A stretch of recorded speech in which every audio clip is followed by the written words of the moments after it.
Ber screen saja. Oke, wait a minute. Saya. Wait a minute.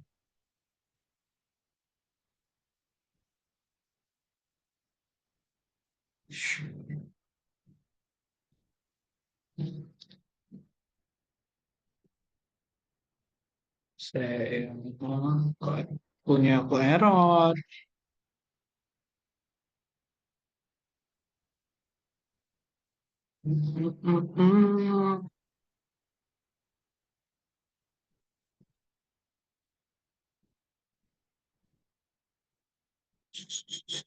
Gimana sih itu?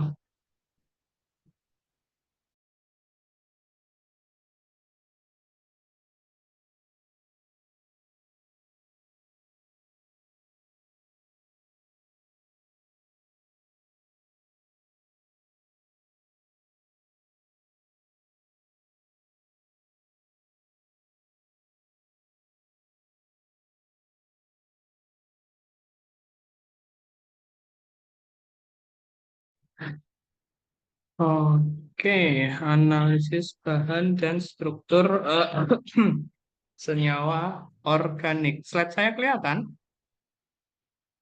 Kelihatan, Mas. Tampak, Mas. Oke. Jadi materinya sebelum UTS Pak Khairil ya fokus di kromatografinya. Oke, mungkin kita langsung bahas saja untuk soal tahun lalu ya. Ya, karena ya tadi dadakan saya membuat slide, jadinya ya apa namanya permintaan teman-teman tadi katanya minta online, jadi ya wes. Mungkin hanya soal tahun lalu yang ada di slide saya. Tahun-tahun sebelumnya sepertinya belum saya masukkan ke slide ini. Oke, jadi yang pertama, jelaskan perbedaan utama antara GCMS dengan LCMS, kemudian apa kelebihan dan kekurangan masing-masing. Oke, GCMS dan LCMS pada dasarnya itu dua hal yang berbeda dalam proses dan instrumennya. Persamaannya ya hanya di ya itu adalah kromatografi gitulah. Prinsipnya sama-sama kromatografi. Kemudian di sini sudah saya berikan rangkuman sederhananya. Kalau GCMS itu gimana, GCMS itu gimana, GCMS itu analytical technique, separate handed analysis volatile compound. Nah, kalau GCMS fokusnya itu adalah eh, dia adalah senyawa-senyawa organik yang volatil. Sedangkan kalau LCMS itu adalah hampir semua senyawa organik. Hal ini dikarenakan ya gimana-gimana kalau GCMS kan dia harus di apa namanya diuapkan sehingga hanya terbatas pada senyawa yang volatil. Nah, batas volatil itu yang nggak seperti volatil. Oh, kalau alkohol volatil, kalau air nggak volatil, nggak. Tapi normalnya suhunya adalah suhu uapnya atau titik didihnya itu sekitar 300 derajat Celcius sampai kalau GCMS-nya bagus, instrumennya bagus itu sampai 500 derajat Celcius. Biasanya untuk phenolic compound itu di 500 derajat bisa pakai GCMS. Tapi jarang. Nah, sedangkan LCMS karena dia nggak perlu diuapkan, jadi dia bisa range-nya lebih wide, lebih apa sih? senyawa-senyawa yang titik didihnya lebih dari 500 derajat Celcius, dia masih masuk pakai LCMS karena using liquid chromatography, ya, karena kemudian dia nggak perlu dijadikan uap. Kemudian seperti yang saya jelaskan sebelumnya bahwasanya kalau GCMS is vaporized, sedangkan kalau LCMS itu dissolve atau dilarutkan.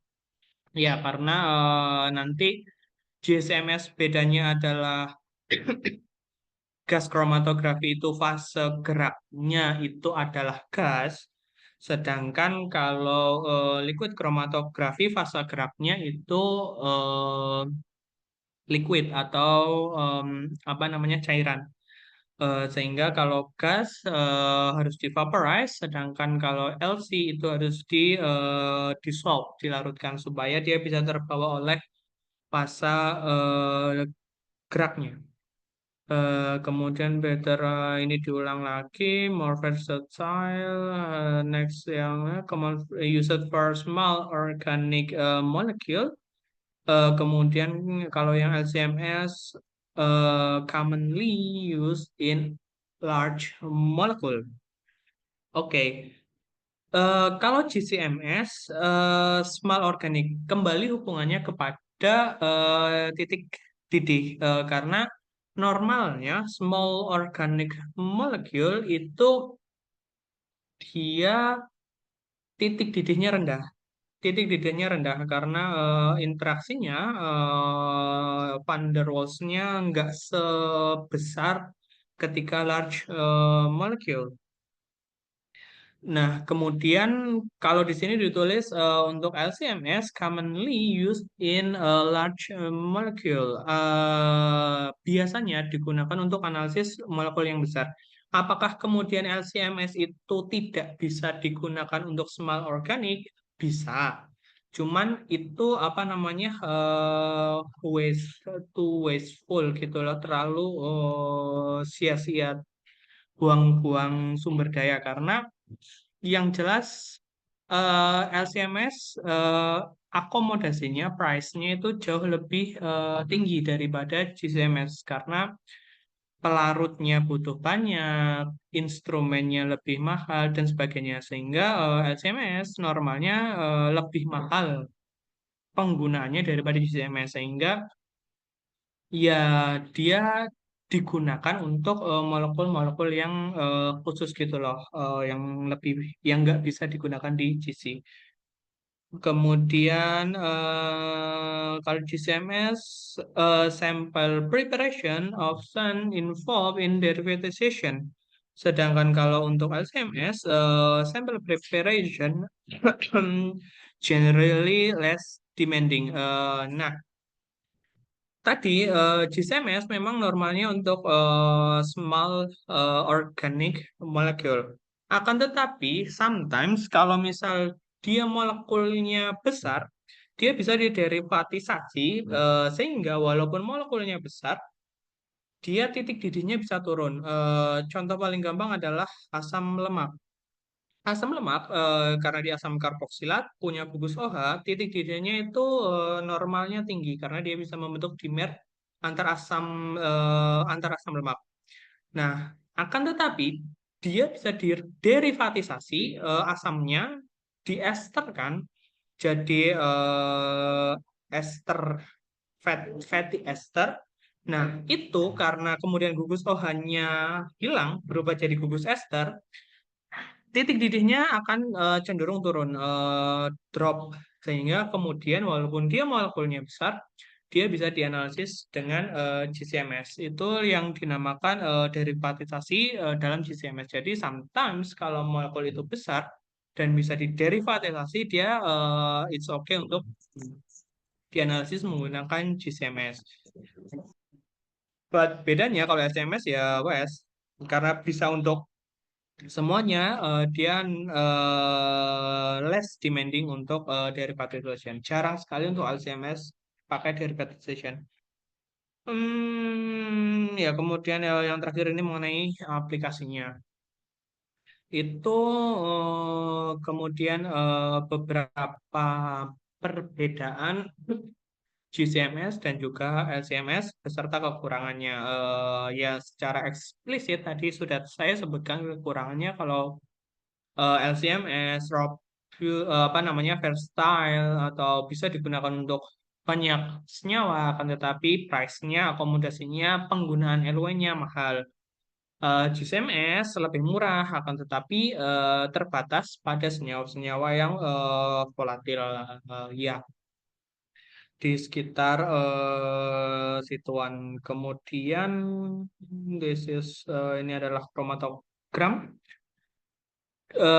Normalnya kalau kromatogram dari GC itu yang atas, dia puncaknya runcing-runcing, karena kemudian apa sih namanya, tailingnya itu kecil. Sedangkan kalau LC biasanya dia LC yang LSMS itu puncaknya lebar, lebar. Begitu untuk perbedaan GC MS versus LC MS. Begitu untuk nomor satu, adakah pertanyaan atau sesuatu yang perlu didiskusikan?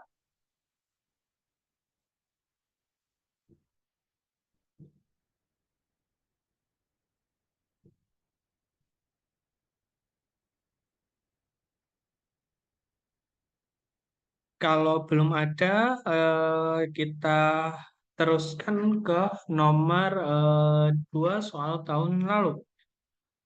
Jadi berikut adalah kondisi analisis kualitatif dan kuantitatif hasil reaksi nitrasi metil benzoat disertai salah satu spektra massa produk reaksi. Jadi ini adalah apa sih, metil benzoat, kemudian dinitrasi jadi tiga produk.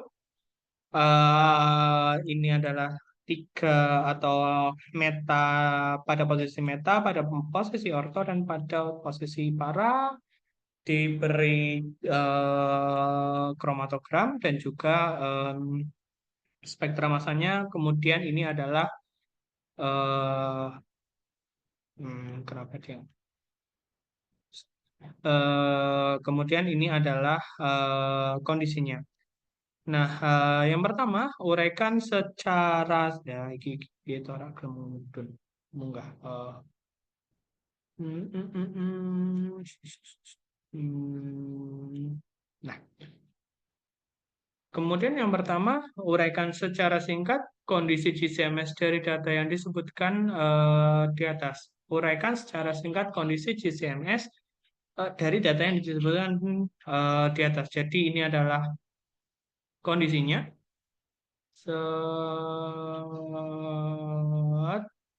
The instrumentation used was Shimadzu GCMS QP 2010 equipped with an auto sampler.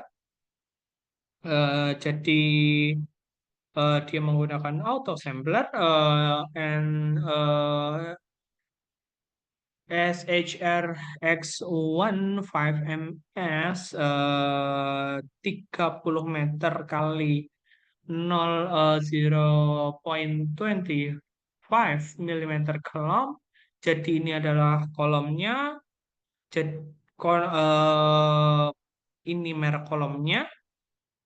Kemudian panjangnya adalah 30 meter kali 0,25 mm. 0,25 mm itu adalah normalnya diameternya.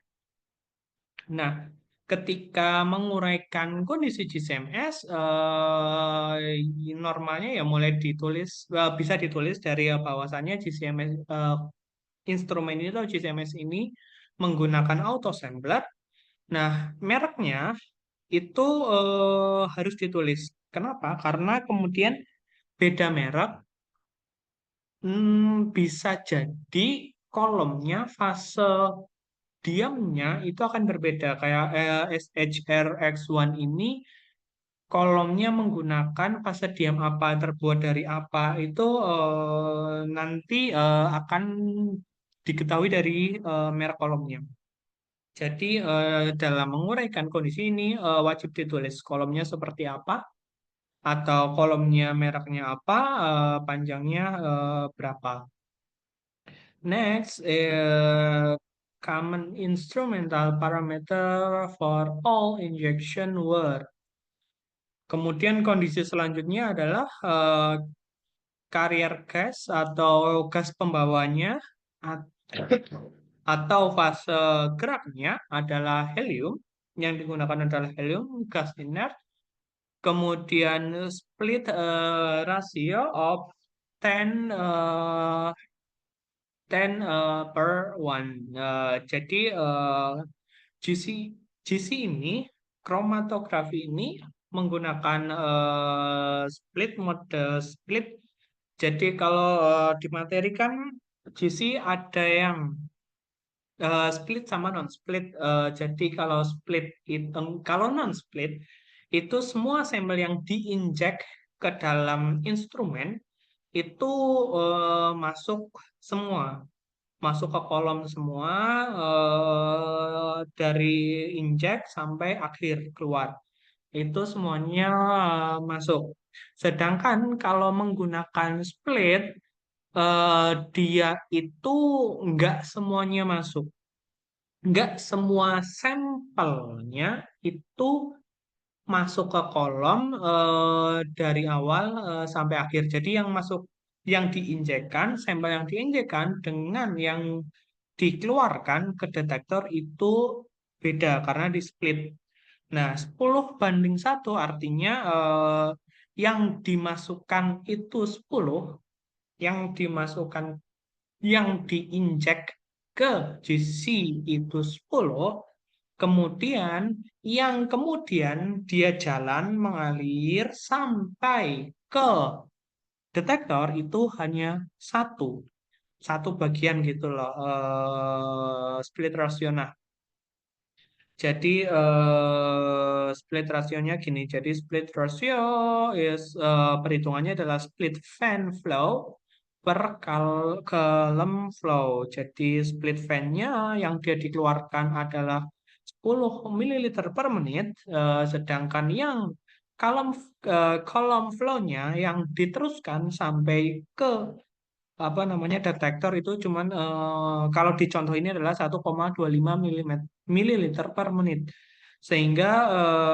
rasionya adalah 80:1, 80 yang dikeluarkan, satu yang sampai ke detektor. Itu adalah split rasio. Kemudian ada juga kondisi selanjutnya adalah solvent delay for a minute.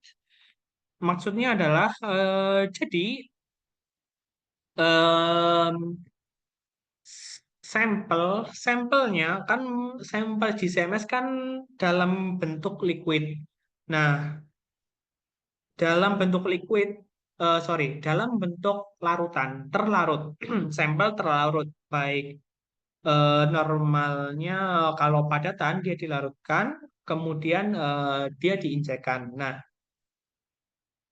solvent delay adalah ketika dia dimasukkan, diinjekkan, kemudian semuanya campuran itu baik solvent maupun sampelnya itu masuk ke kolom, kemudian jalan. Nah, kemudian di detektornya itu di delay 4 menit. Nah, delay 4 menit ini untuk apa? Itu supaya solventnya atau pelarutnya itu keluar. Keluar terlebih dahulu, tapi nggak terdeteksi di detektor. Jadi cuma buang solvennya. Hal ini dikarenakan normalnya solven itu keluar di menit-menit awal. Untuk senyawa-senyawa organik yang agak besar itu normalnya nanti dia akan keluar di waktu retensi tinggi gitu loh, sekitar mm, ya pokoknya lebih dari 10 menit. Sedangkan solvent biasanya itu normalnya di bawah 5 menit, sehingga biar tidak terjadi pengotor, tidak mengotori apa namanya kromatogram, tidak ada peak tambahan, Sehingga dia selama 4 menit itu, biar solvennya keluar, detektornya belum dinyalakan, sehingga nanti kemudian kromatogramnya itu akan bersih. Itu adalah solvent delay. Solvent delay-nya 4 minute. Kemudian ini adalah kondisi GC-nya. Kemudian next, mass range ini adalah kondisi mass spektrometrinya. GCMS artinya GC kemudian dideteksi, kemudian detektor dilanjutkan ke detektor MS. Nah, mass range itu adalah range MS bisa mendeteksi M per Z dari 30 M per Z sampai 500 M per Z. Dari 30 Dalton sampai 500 Dalton. Itu adalah kondisi MS-nya atau mass spektrometernya. Kemudian detektor temperature itu adalah 275 derajat Celcius. Nah, apa namanya? Detektor temperature 275 derajat Celcius. Artinya bahwasannya di detektor baik di GC-nya maupun di MS-nya itu suhunya dijaga segini. Hal ini karena kalau misal suhunya di detektornya kok nggak suhunya nggak panas, otomatis karena dia adalah gas yang pada dasarnya awalnya kalau GCMS itu supaya membentuk gas yang dipanaskan, otomatis kalau di detektornya itu nggak dipanaskan, otomatis dia akan kembali ke wujud semulanya. Kalau misal wujud semulanya adalah padatan, ya dia akan memadat kembali. Sehingga detektor temperaturnya kalau suhunya nggak panas, ya udah. Somehow dia yang terdeteksi gasnya nggak akan terdeteksi gitu loh. Karena detektor GCMS otomatis hanya bisa mendeteksi senyawa dalam keadaan gas. Kemudian kalau temperatur ini dibuat gradien jadi 50 derajat Celcius pada 1 menit pertama dibuat 50 derajat Celcius, kemudian dinaikkan sampai 120 derajat Celcius dengan kenaikan 10 derajat Celcius per menit, kemudian dinaikkan lagi sampai 200 derajat Celcius dengan kenaikan 20 derajat Celcius per menit, dan suhu terakhir kolomnya itu adalah 200 derajat Celcius. Nah, dia dibuat gradien jadi tidak langsung kolomnya itu nggak langsung apa namanya em, suhunya tinggi. Karena kenapa dia nggak langsung suhunya tinggi? Karena kalau suhunya langsung tinggi kan otomatis semakin tinggi gas atau semakin tinggi eh, partikel gerakannya dia kan akan semakin cepat. Nah, jadi ini sebenarnya seperti kalau di kromatografi kan ada kromatografi cair, liquid itu kan ada dua tipe. Dia isokratik atau gradien. Nah, isokratik itu kalau kondisinya dari awal sampai akhir itu sama. Sedangkan kalau gradien kondisinya di tengah-tengah itu diganti. Nah, kalau secara kromatogramnya, kondisi gradien itu lebih better karena pemisahnya kan lebih bagus.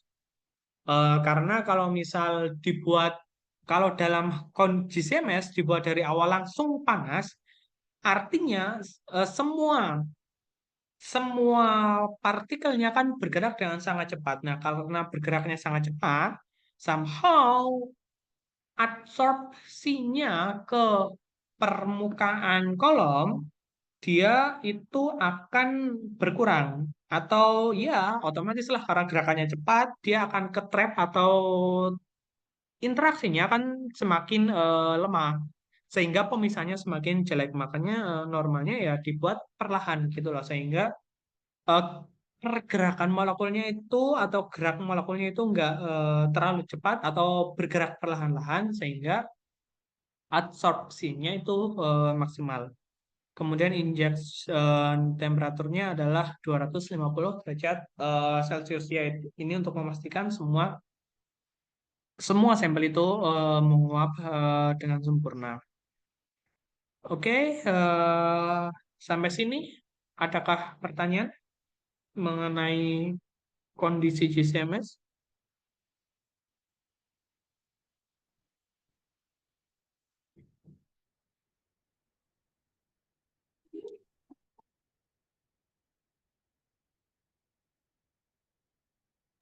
Mas mau tanya, Iya.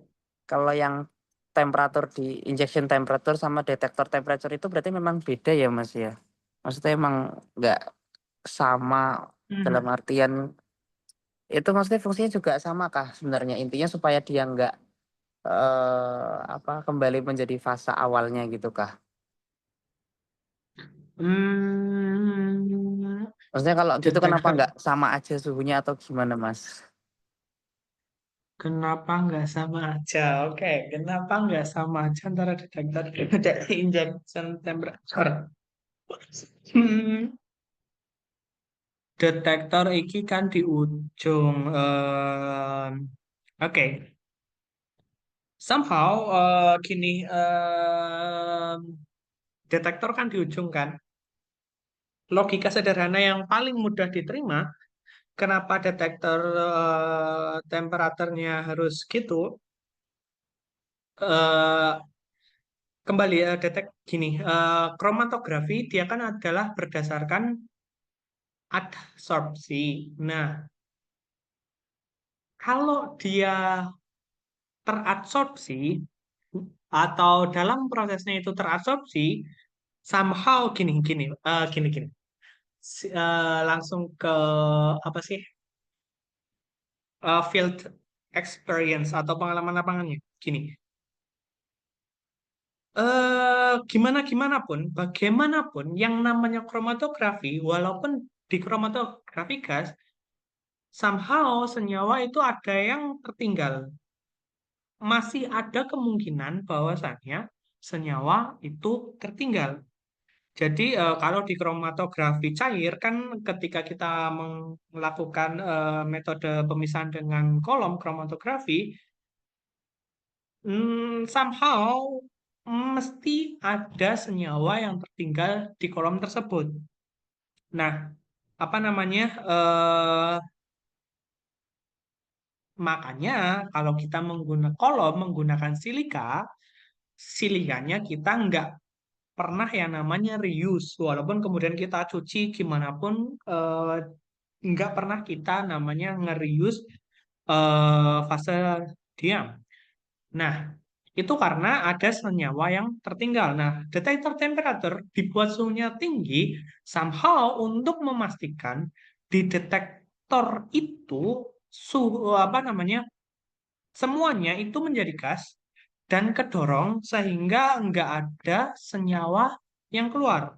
Karena kalau di detektor itu ada senyawa yang tertinggal, nggak mau keluar, ya wes, menginjek selanjutnya senyawa selanjutnya yang diinjek bakal ada problem gitu loh. Normally gitu. Kemudian ya, iya ya, secara praktisnya gitu karena somehow detektor suhu di detektor itu apa namanya suhu detektor ya bisa diubah karena di beberapa senyawa untuk menjaga dia tetap stabil mungkin somehow diturunkan suhu detektornya. Tapi kenapa dia dinaikkan suhunya ya bisa jadi logika paling sederhananya karena itu supaya memastikan senyawa itu nggak ada yang tertinggal. Karena kalau walaupun Misal kita kromatografi GC sudah selesai dan di menit-menit akhir sudah nggak ada senyawa, tetap untuk membersihkan selanjutnya adalah tetap harus di apa sih namanya injek atau dielusi dengan helium selama 10 menit terlebih dahulu supaya benar-benar memastikan kolom itu sampai dari awal sampai akhir itu bersih. Jadi ya dalam kasus ini kenapa ditinggikan sampah mungkin untuk memastikan bahwasannya eh, nantinya ini bersih. Begitu. Oke Mas, berarti emang bener supaya lebih tinggi itu supaya tadi memastikan biar semuanya itu ketangkep ya Mas, nggak ada yang lepas. Maksudnya bisa kebaca Betul. semuanya dari apa yang sudah diinjeksikan gitu ya. Oke Iya, Mas, sama gitu. siap. Terima kasih. Lanjut. Oke, ada pertanyaan lain?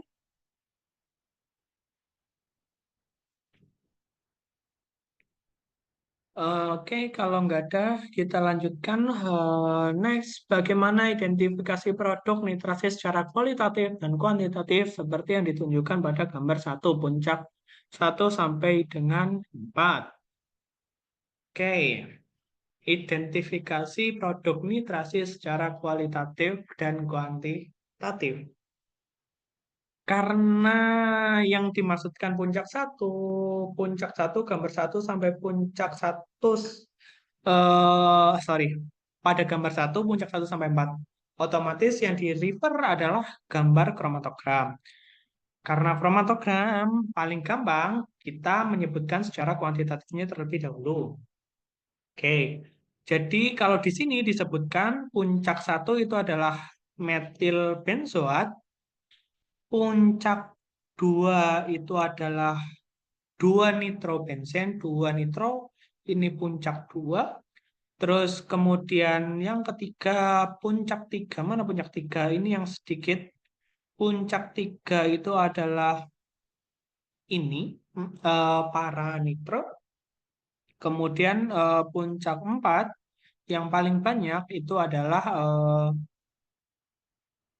3 nitro benzoat. Hmm, Oke. Nah, secara kuantitatif, produk yang paling sedikit itu adalah produk pada posisi 4. Dan secara yang paling banyak itu adalah, sorry, sorry salah-salah. Produk pada posisi yang nomor 3. Para, nit, para, mana tuh? Pen. Oke. Yang paling banyak ini adalah ini, sedang, sorry, ini yang paling sedikit. Yang paling banyak itu adalah ini, sedangkan ini adalah tengah-tengahnya. eh Gini, karena sebenarnya nomor B ini akan berkaitan dengan nomor D ya. Apa yang menarik dari sisi pembelajaran eksperimen GCMS dari reaksi tersebut? Em, saya kurang tahu bapaknya nge-refer kemana kalau dibilang bagaimana identifikasi nitrasi secara kualitatif dan kuantitatif. Ya kuantitatifnya, kalau kita hanya bilang identifikasinya bagaimana, ya udah kita cuman melihat bahwasannya oh yang paling banyak itu adalah 3 nitrobenzen sebanyak 94,3%. Yang paling sedikit adalah 4 nitrobenzen. Eh, Purity-nya atau eh, 4 nitrobenzen dalam produk otomatis ini crude produk tersebut atau produk yang dihasilkan dari reaksi nitrasi ini adalah 0,5%. Cara kuantitatifnya ya cuman kita melihat itu saja, menghitung saja dan otomatis hasil GCMS sudah ada persentasenya. Di mana persentase itu adalah hasil areanya, luas areanya. persen luas areanya, di mana persen luas area kromatografi itu sama dengan atau sebanding dengan jumlah senyawa itu dalam matriks atau dalam campuran tersebut. Itu secara kuantitatif. Nah, kalau secara kualitatif, kalau hanya bicara secara kualitatif, ya ini kan sebenarnya GCMS kan, otomatis sebenarnya harusnya ada data MS-nya yang lengkap, bukan hanya yang cuman satu nitrobenzennya, tapi semuanya. Nah, secara kualitatif, identifikasi produk nitrasinya ya tadi dengan membandingkan puncak-puncak ini dengan MS. Oh, dan memastikan bahwasannya puncak satu itu adalah metil benzoat, puncak dua itu adalah 2 nitro, tiga adalah 4 nitro, dan empat itu adalah 3 nitro. Ya gitu aku agak kebalik-balik bilangnya. Pokoknya mencocokkan dari data GC ini mana yang merupakan reaktan, mana yang merupakan produk dengan melihat MS-nya. Dan kalau seperti ini, karena MS produknya sama semua, otomatis nanti itu adalah bergantung pada pola fragmentasinya. Atau somehow karena pola fragmentasi antara orto meta para itu pasti berbeda, dan senyawa ini somehow sudah ada library-nya, maka cukup menyamakan antara library eh, hasil tiap puncak. Puncak 2, puncak 3, dan puncak 4 menyamakan hasil MS-nya dengan library mana yang merupakan ortometapar. Jadi secara kualitatifnya, cara menentukan bahwasannya ini adalah 2 nitro, ini adalah 4 nitro, ini adalah 3 nitro adalah dengan menyamakan pola fragmentasi puncak-puncak, bukan pola fragmentasi sih, sorry.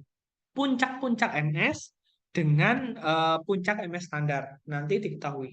Nah, secara kualitatif, kalau ditanya secara kualitatifnya ya seperti itu. Nah, kemudian kesimpulan dari ini atau yang bisa kita jabarkan lagi dari eh, yang nomor B, bahwasannya reaksi antara reaksi nitrasi metil benzoat, produk majornya atau major produknya adalah pada posisi meta atau 3 nitro, dan produk apa sih namanya, produk yang minornya itu adalah pada posisi orto dan pada posisi para ya penggabungan, kesimpulan penggabungan secara kualitatif maupun kuantitatif seperti itu. Kemudian identifikasi secara kualitatif lagi apa ya? Ya udah, identifikasi kualitatifnya ya kita cuma bilang bahwasanya dihasilkan tiga ini dan dalam campuran masih ada apa metil benzoat, tetapi dalam porsi yang sangat sedikit. Ya wes, bilang apa lagi? Kalau identifikasi GC-nya berdasarkan gambar ini, kalau identifikasi secara waktu retensi, nomor 4 itu di sana, nomor 3 di sana, nomor 2 di sana, enggak, enggak bisa. Karena tadinya saya mau mengidentifikasi bahwasannya, oh, yang paling polar itu mana, yang paling non polar itu mana. Awalnya saya mau bilang itu, tapi kembali tadi tidak disebutkan secara jelas kolomnya itu fase diamnya polar atau non polar. Kalau misal apa namanya kolomnya disebutkan somehow bisa mengambil kesimpulan kesimpulan secara kualitatif produk mana yang paling polar, produk mana yang paling non polar. Oke. Yang paling non polar harusnya ini nomor enggak susah karena nanti berkaitan itu. Oke, jadi untuk analisis atau identifikasi produk secara kualitatif dan kualitatifnya ya seperti itu, kualitatifnya cuma menyebutkan bahwasannya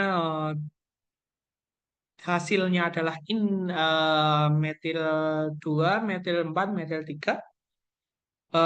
Hasil itu didapatkan dari spektra masanya.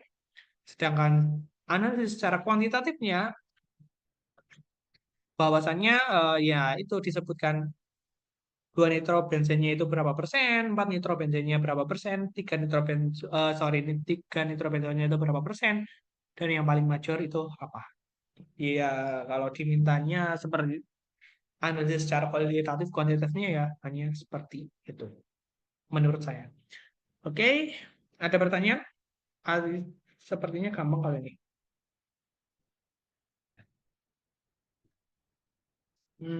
Kalau nggak ada pertanyaan, kita lanjut.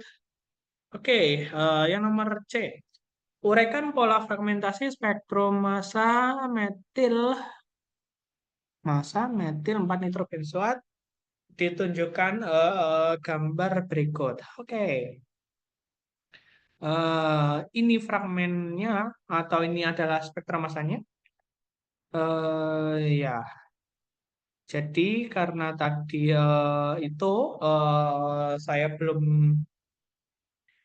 karena online tadinya saya mau tak tulis di papan tulis bagaimana cara apa sih membuat fragmentasinya, tapi ya wes tak buat eh, di sini saja. Oke, jadi metil 4 nitrobenzoat. Jadi ini adalah 4 nitrobenzoat. Ini adalah posisi apa sih para.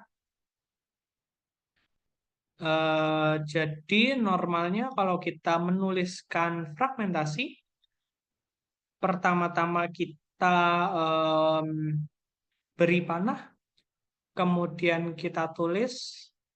Sorry, di sini nggak ada keterangannya ya, nggak ada keterangan. Dia pakai ionisasi apa? Mass range, na. Oke, udah. Anggap saja dia itu saya. Chemdrawku terlihat kan? Terlihat, Mas. Oke, takutnya nggak kelihatan. Oke, kecil banget. Oke, pokoknya yang pertama itu ditulis, anggap saja MS-nya menggunakan metode ionisasi elektron impact, karena metode ionisasi itu ada banyak, ada SI, EI, dan sebagainya. Tapi kebanyakan pakai EI, elektron impact. Jadi senyawa ini ditembak elektron sehingga dia membentuk ion. Nah, penulisannya dalam fragmentasi adalah senyawa, terus panah, di atasnya ada emin yang melambangkan bahwasanya dia ditembak oleh elektron. Kemudian dia akan terbentuk seperti ini,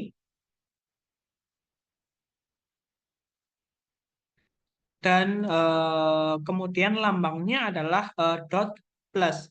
Maksudnya adalah satu elektron dari senyawa ini itu hilang, sehingga dia membentuk bukan muatan positif, tetapi apa sih, muatan positif dot ya dot plus, dot bukan dot plus ini ya, membentuk muatan positif tapi positif radikal gitulah. Nah ya, radikal, membentuk radikal positif. Nah, ini dot plus. Kemudian, nah, di sini baru kita boleh menuliskan yang namanya molekular ion. Molekular ion. Nah,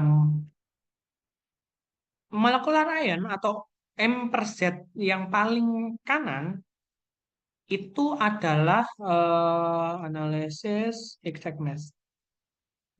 Ini molekular ion atau M per Z yang pertama keluar itu ini. Nulisnya di sini, bukan di sini. Karena kalau ini senyawa ini itu belum bisa dideteksi oleh MS. Karena yang bisa dideteksi oleh MS itu adalah senyawa yang bermuatan atau ion. Dalam hal ini kita anggap saja ionisasinya adalah detektornya adalah detektor kation. Jadi GCMS itu bisa diatur. Detektornya bisa detektor anion atau detektor kation. Kebanyakan detektornya adalah detektor kation, tapi somehow bisa diubah jadi detektor anion. Kalau detektornya anion, senyawa nanti kita cari senyawa yang dia bermuatan negatif. Jadi ketika ditembak elektron, elektronnya itu nggak lepas satu, tetapi bertambah satu, sehingga dot minus. Tetapi itu jarang dipakai, jarang dipakai. Kita fokus ke yang kation aja, wes kation wes mumet kok. Apalagi yang anion. Oke, molekular ion ini adalah molekulnya 181 mengikuti exact mass. Jadi kalau di Ken bukan kalau di Kendra. Kalau di Kendra, let's say kita analisis all. Jadi di sini ada yang namanya exact mass sama molecular weight. Molecular weight itu MW, MW-nya. Itu biasa kita menjumlahkan hidrogen itu satu, nitrogen itu 14, karbon itu 12, dijumlahkan dengan koma-komanya sehingga dapat molecular weight. Nah, exact mass itu mirip sama molecular weight tapi beda. Karena exact mass nanti memperhitungkan berat em, apa namanya? Isotopnya. Nah, kalau di MS jangan menggunakan molecular weight, tapi gunakan exact mass. Karena yang kita pakai di sini di MS itu adalah exact mass. Jadi kalau ini sama, exact mass-nya sama molecular weight-nya sama 181 181. Tapi di beberapa senyawa somehow dan biasanya di senyawa yang apa sih yang tersubstitusi halogen, exact mass sama molecular weight-nya dia akan beda. Jadi kalau nanti kalian menggunakan molecular weight pada halogen, kemudian kamu menggunakan fragmentasi dan menghitungnya pakai molecular weight, mesti bingung karena beda, beda lumayan beda bisa beda satu atau dua angka. Jadi nanti bingung loh kok bakal beda. Nanti bingung. Jadi pakainya exact mass. Kalau untuk fragmentasi. Exact mass, molecular ion, oke. Molecular ionnya adalah 181. Nah, kemudian baru kita beri panah lagi. Ini kemana? Oke, habis 181 itu 161. Nah, karena saya belum buat ya wes ya kita buat. 161 itu hilang apa? Hmm, hmm, hmm, hmm, hmm. Analisis exact mass. Kalau dia hilang O, dia 165. Otomatis bukan hilang O1.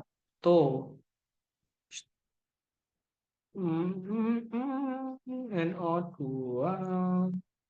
Kalau dia hilang CH3, dia 166. Oke, 161 kira-kira NO2 nggak mungkin. eh kalau hilang O di sini dan dia hilang ini 167 kurang 2 enggak juga. Oke, kita lewati fragmen 161. Jadi somehow kalau pusing ngefragmentasi, ya cari aja yang gampang. Cari aja yang gampang, misal eh, memang di sini 161 itu tinggi, tapi kalau nggak ketemu ya wes lewat aja. Kita pakai metode yang lain. Metode yang lain adalah hilangkan saja coba NO2-nya. 136. Kalau NO2 hilang ini adalah 136. Harusnya 135 karena dia adalah plus. eh Ya Allah, Masya Allah. Kayaknya ini adalah 135. Bagian sini itu adalah 135. Entah yang mana. Iki nggak ada titik-titiknya deh. 120 ya wes, ini 1 ya ini. Ini 135 harusnya di sini. Nah, fragmen ini harusnya ada di sini. Ya, jadi ini ada satu fragmen. Tetapi tulis aja. Susah sekali menggunakan ini. Jadi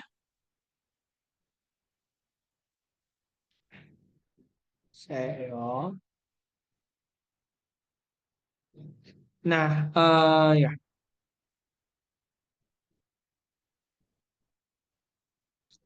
anggap yang pertama keluar itu adalah NO2. Nah,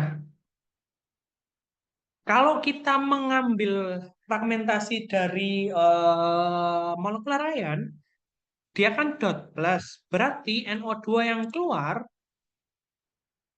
itu adalah NO2 dot. Ya, jadi NO2 yang keluar itu adalah NO2 dot atau NO2 radikal. Karena kemudian dia menyisakan positif di sini. Jadi kalau yang keluar radikal berarti sisanya tinggal plus. Iya gitu pokoknya. Nah, kalau yang keluar itu adalah cuman NO2, eh, kalau misal di case lain cuman NO2, maka di sini tetap harus ditulis dot plus. Jadi ya, harus hati-hati di keluarnya. Dia cuman radikal atau keluarnya bukan radikal. Tapi paling gampang ya kita buat setelah molekular ion yang keluar itu adalah radikal.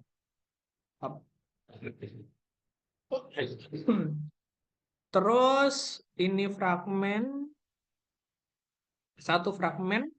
Jadi kalau kita ngefragmentasi itu nggak harus semua puncaknya terfragmentasi. So, jadi ya kita ambil-ambil aja puncak yang sekiranya kita bisa fragmentasi menurut kemampuan kita. NO2. Nah, kita balik lagi, tak balikin di sini. Tadi tak potong di yang bawah, sekarang tak potong di atas. Kalau tak potong di atas, eh 161 6 iki 164 apa 161 toh? 16.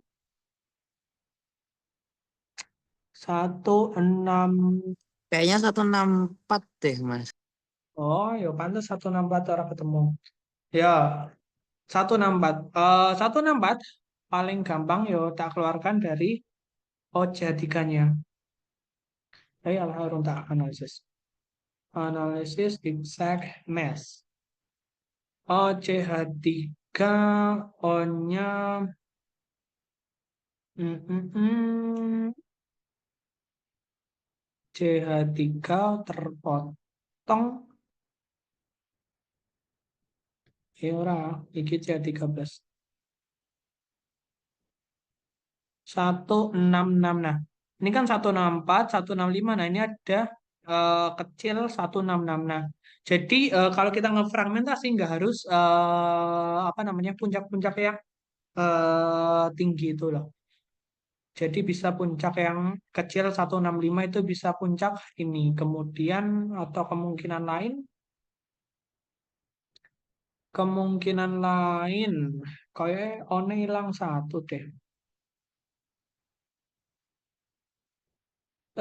Apa sih namanya? Exact mass. One ini hilang satu. Nah, ber 165 ya.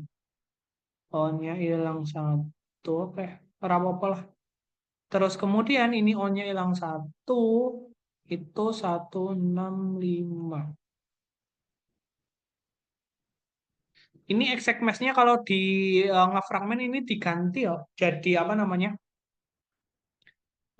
Jadi satu apa sih namanya? Jadi exact mass-nya jadi M per Z. Gitu. In 165 ya lumayan lah di sini 165. Jadi ini fragmen lainnya.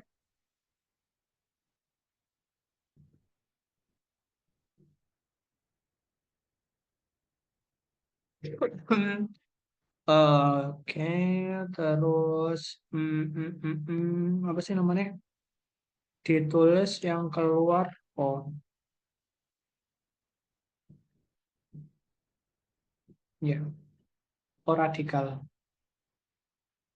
Sebenarnya kalau keluar satu-satu gini tuh agak meragukan ya, tapi ya wes anane ini kok.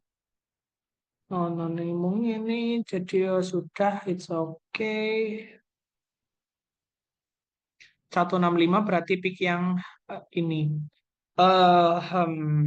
Saya kira iki tak tahu kayak piye toh. 151 cocok. Nah, tak revisi yang 165 ini tak ganti jadi dia keluar OCH3 atau keluar metoksi. OCH3.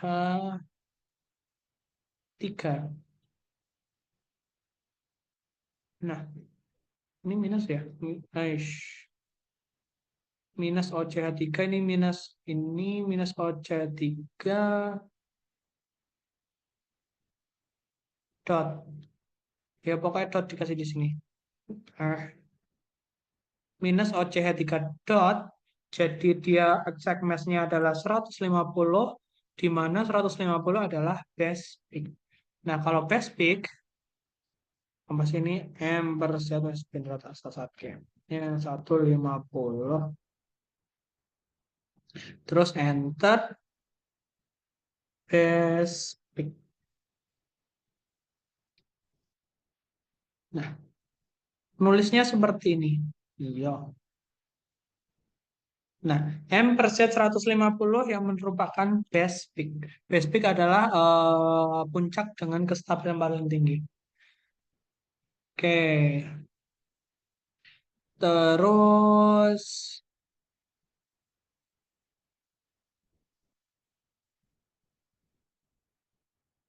ini kita fragmen lagi, analisis. Kok bisa sih? Analisis, exactness. Kayak ini karbonilnya hilang, jadi dia positif di sini. 122, 122 ya. 20 dan 122. Ini dia 122 ya, wes nggak apa-apa.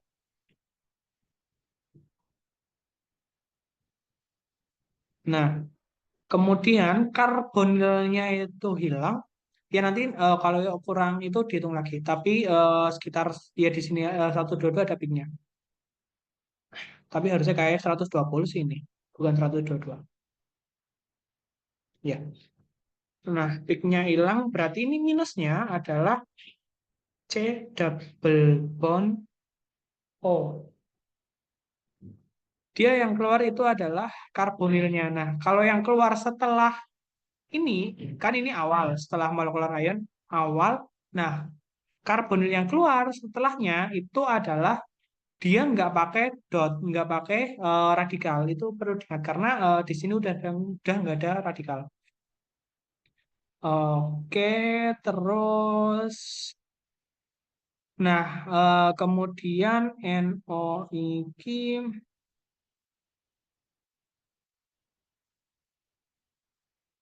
dia masanya berapa lagi toh? 120. Hmm, tak kurangi C.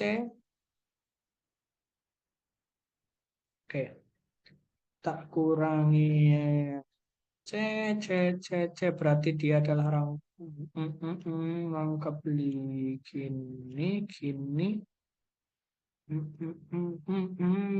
NO2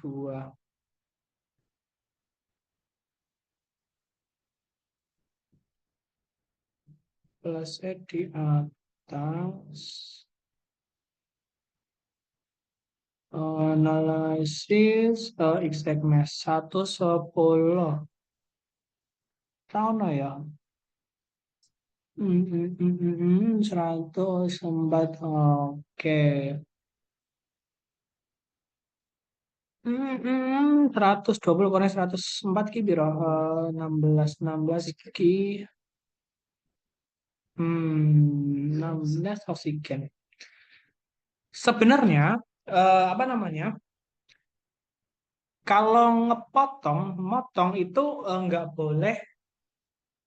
nggak boleh misal ini kan plusnya di sini, di atas ini. Itu nggak boleh ya 16 itu oksigen, otomatis dia akan menjadi NO.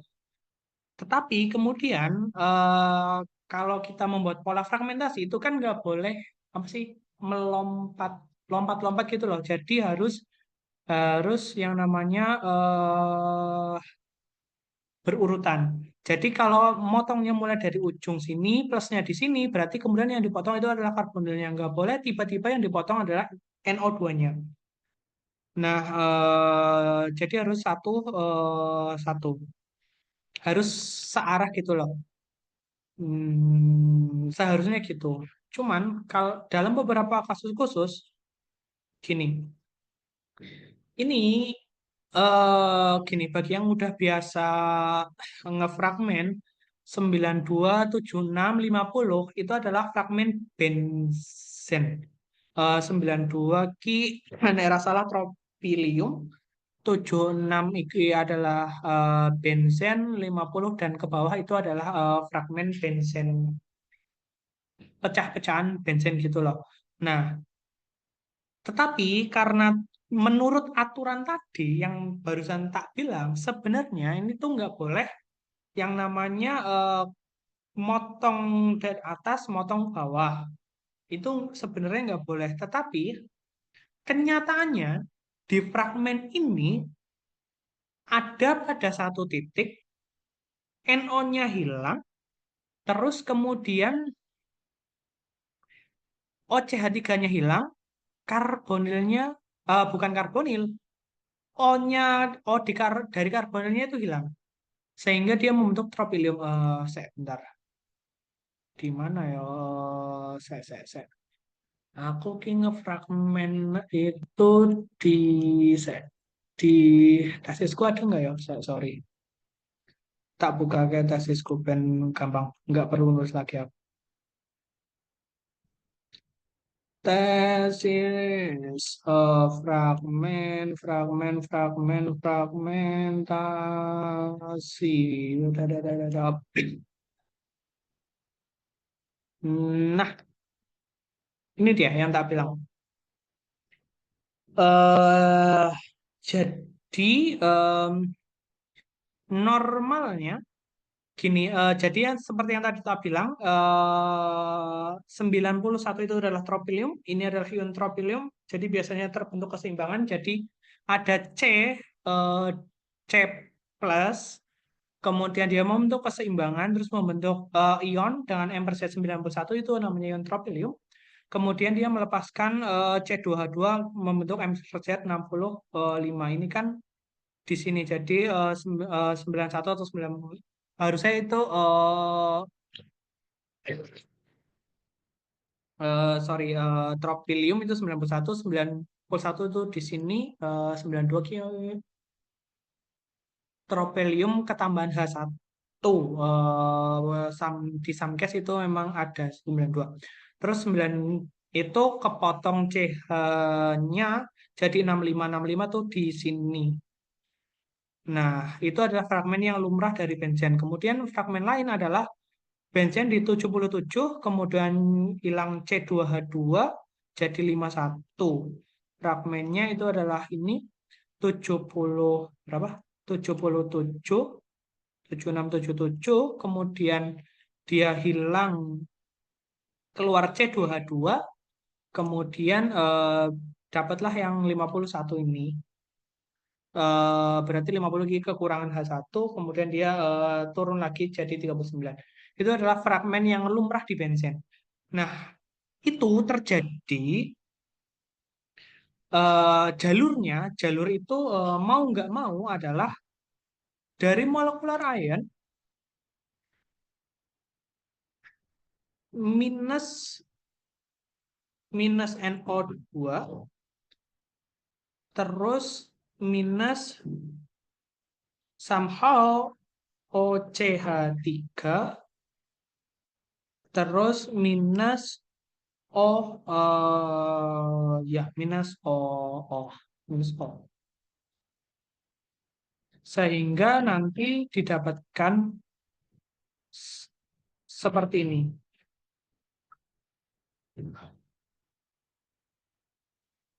Nah, kalau udah dapat seperti ini ya, Mas, nanti lanjut seperti yang tadi. Normalnya fragmentasi benzen. Sebenarnya pelepasan seperti ini tuh secara teori itu nggak boleh. Cuman dalam prakteknya puncak-puncak itu ada di MS.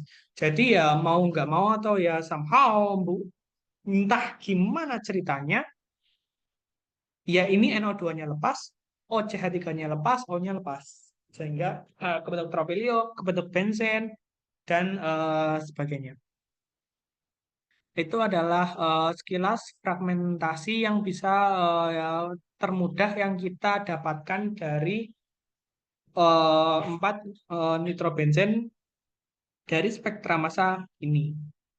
Eh, jadi kalau plus satu, selisih plus satu itu somehow ya wes nggak apa-apa karena bisa ketambahan satu hidrogen gitu. M plus satu, nah ya. Oke, overview overallnya kayak gini untuk fragmentasinya. Nanti tak rapikan, tak masukkan ke PPT. Gitu, ada pertanyaan tentang fragmentasi?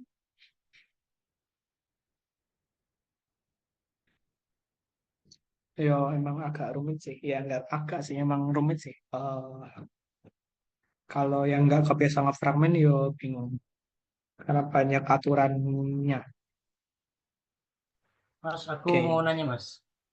Ya, Berarti kalau fragmentasi itu kita harus urut ya, ya? Dari 181 kita temuin dulu 164-nya apa, terus ke belakangnya apa, nggak harus urut begitu. harusnya urut. Makanya ini Oh, tak harus urut. tulis ini. Makanya ini molekular ion, terus base peak, terus baru dikurangi CO ke bentuk kayak gini. Harus urut. Kalau nggak urut, kamu nyabang harus satu-satu satu gitu loh. Harus tetap harus urut. Nggak boleh nggak urut. Oh, oke. Harusnya. Berarti memangnya secara teori harus urut dulu ya. Kita harus nemuin 161 itu punya siapa gitu. Baru terus ke Secara belakang teori ke begitu. belakang. Oke. Terima kasih, Secara Mas. teori begitu. Oke, ada pertanyaan lain?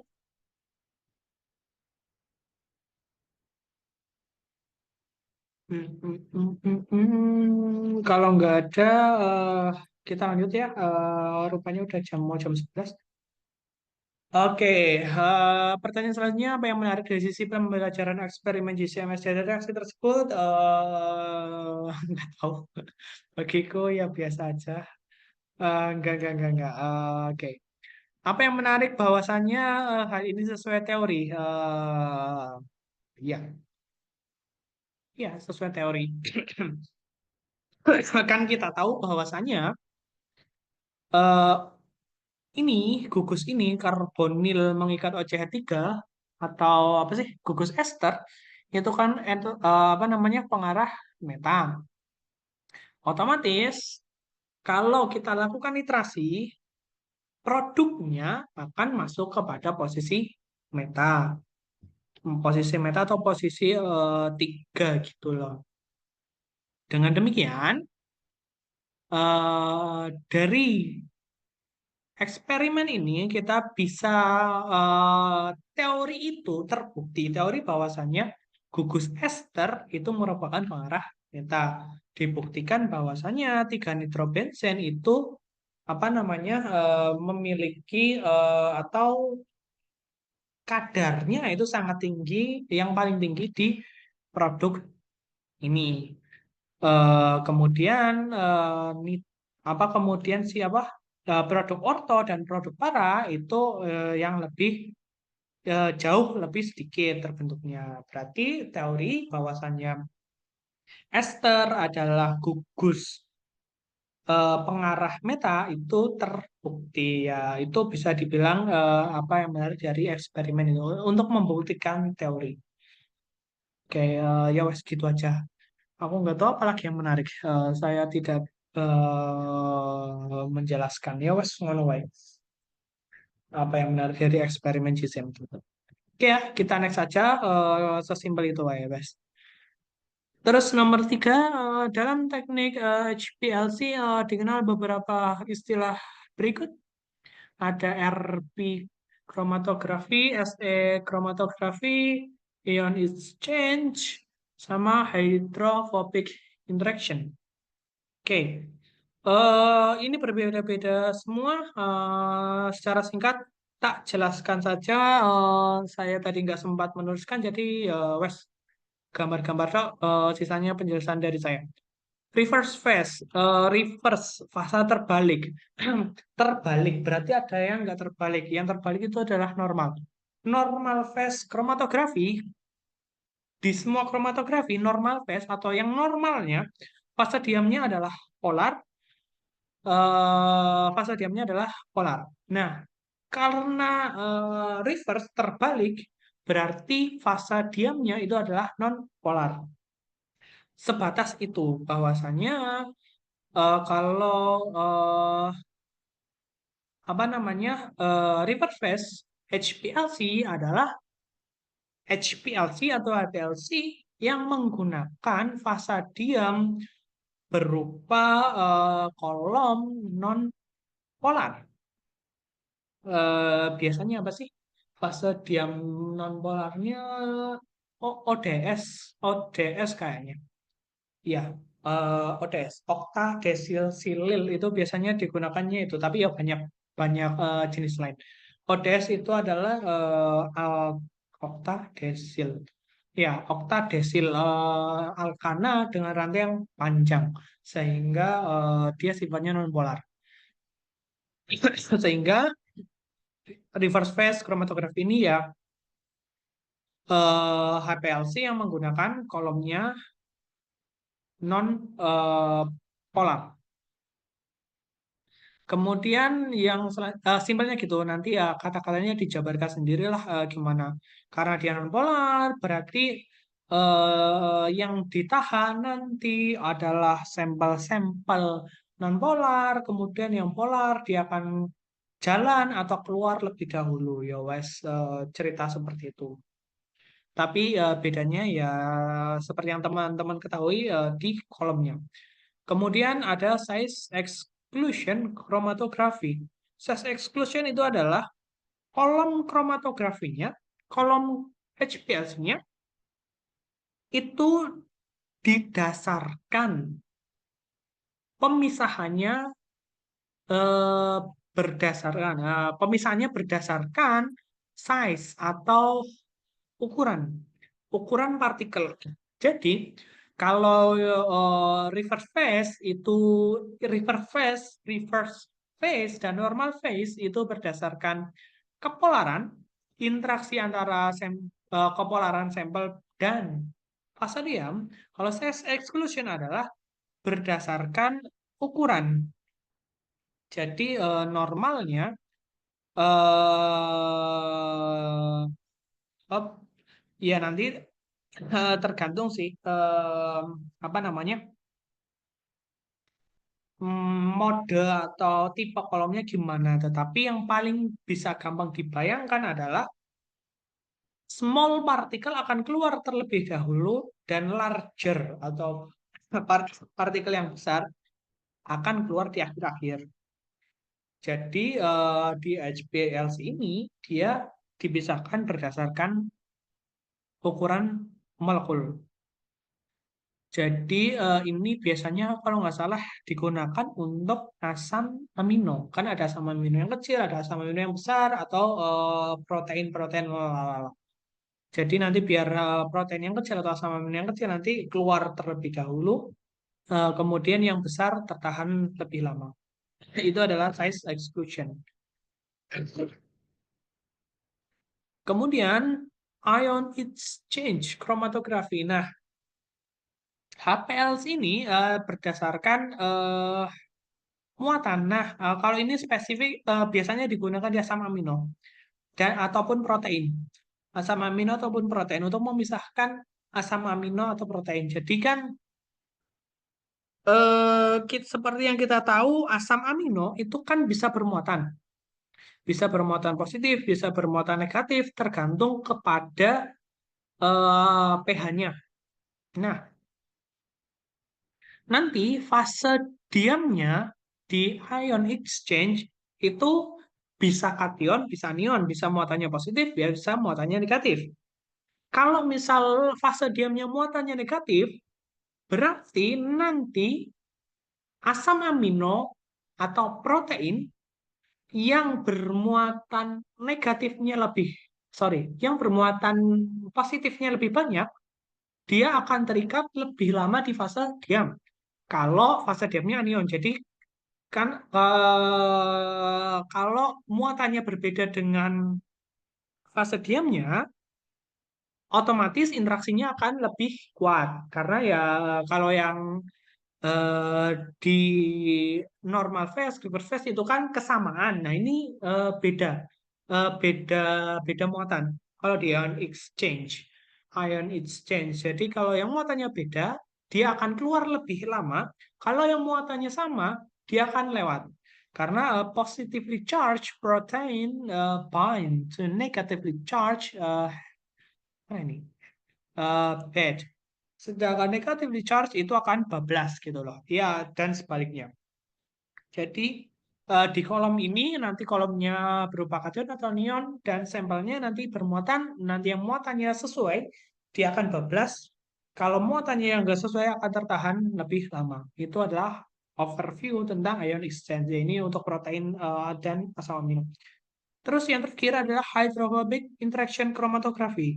Sebenarnya ini agak mirip dengan reverse phase. Cuman ini lebih besar gitu loh untuk sesuatu yang lebih besar. Contohnya adalah protein. Nah, hydrophobicnya sebenarnya mirip, cuman dengan reverse, cuman ya kembali dia ada ligan-ligan yang mana nanti dia senyawa-senyawa yang besar. Kalau hydrophobic interaction itu untuk senyawa yang besar, nah senyawa yang besar ini akan berikatan, berikatan seperti apa sih? Lock and key, mirip dengan enzim, berikatan dengan si ligan hydrophobic ligannya. Nah, bedanya sama kalau reverse phase, reverse phase itu dia merata. Dia merata. Kalau sedangkan kalau hidrofobik dia kan ligannya itu seperti paku-paku gitu loh, sehingga nanti senyawa makromolekulnya dia akan ketrap gitu loh. Jadi dia hampir perpaduan antara size exclusion sama si reverse phase HPLC. Jadi ada ligan-ligan yang ya kayak gini lah ilustrasinya. Nah, kalau reverse itu merata, nggak ada ligannya. Jadi tercoating sempurna. Sedangkan kalau hydrophobic interaction dia akan ada ligan yang menonjol gitu. Itu ini Nomor 3 ada pertanyaan?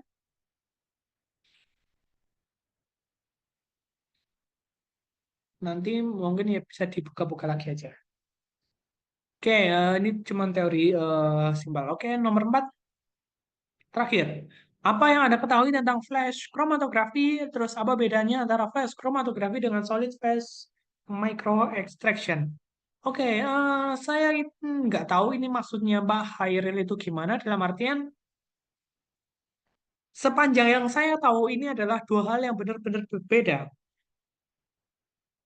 Membandingkannya ini nggak apple to apple gitu loh. Kayak misal river phase dengan normal phase, bedanya apa? Itu kan masih apple to apple.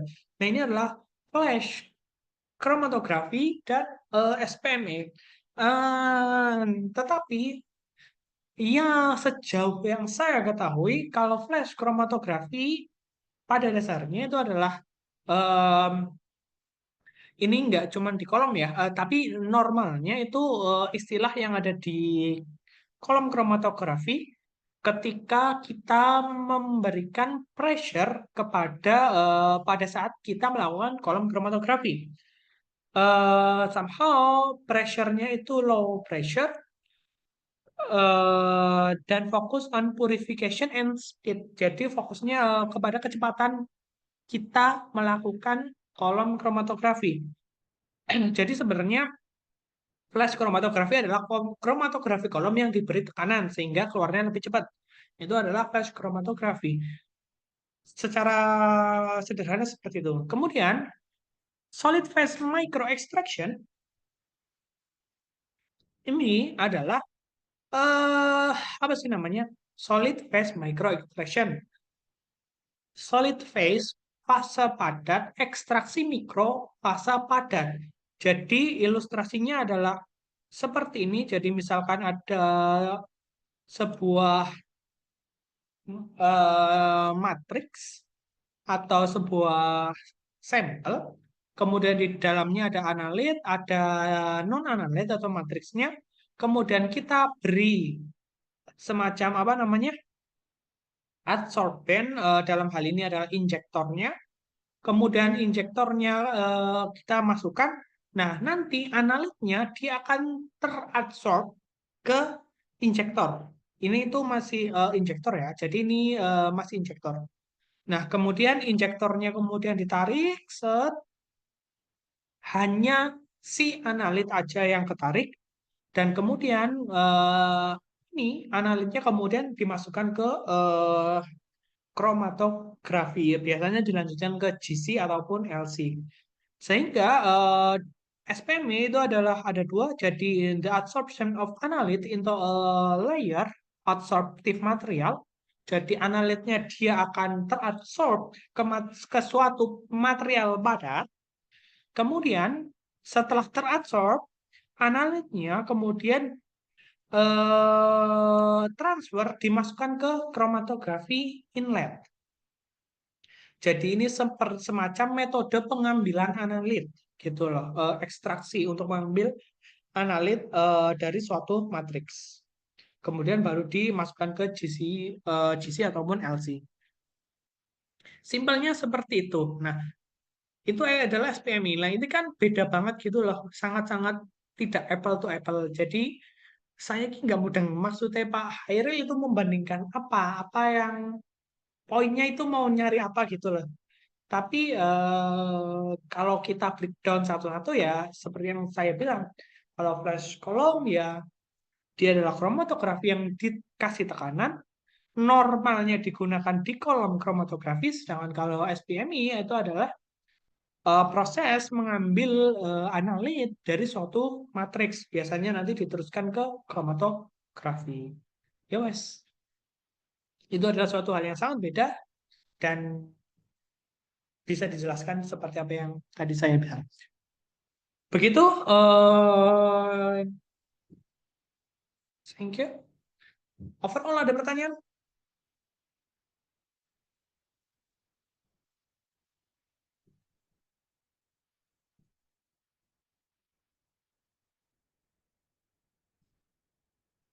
Ini adalah yang akhir dari slide yang kita bahas.